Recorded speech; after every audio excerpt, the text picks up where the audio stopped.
Hello friends, welcome to my channel. मु आज आपण मानक पई नै के आसी माछ मसला आउ एटा बहुत भल लागिबो निश्चय। तो आपण माने निहाती याको घरे ट्राई करिवे।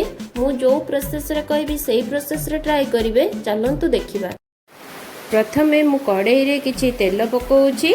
तेल टिके गरम होबा परे मैरिनेट करी रखिथिबा माछ को भाजी नबा। माछ भजा सरी जिबा परे काटिकी रखिथिबा आलू को भाजी नबा। देखंतु सांग माने मु एठी आलू आ माछ को भाजी नेछि। चलंतु मु एबे आपनको देखौछि स्टेप बाय स्टेप मु केमिति माछ तरकारी प्रस्तुत करू।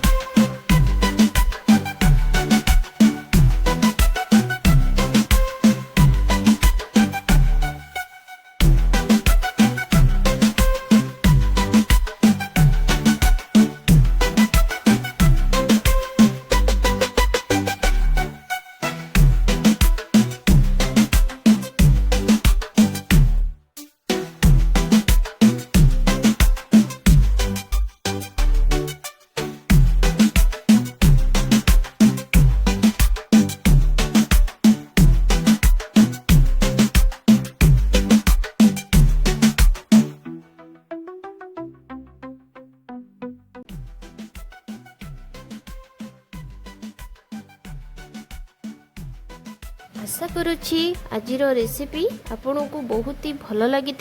कमेंट करी निश्चय जनइबे केमिति लागिला माछ तरकारी। आउ मो चैनल को लाइक शेयर सब्सक्राइब निश्चय करिवे। ताहले रोची पुणी आसीबी आउ गोटे नुआ रेसिपी नहीं कि। जय जगन्नाथ।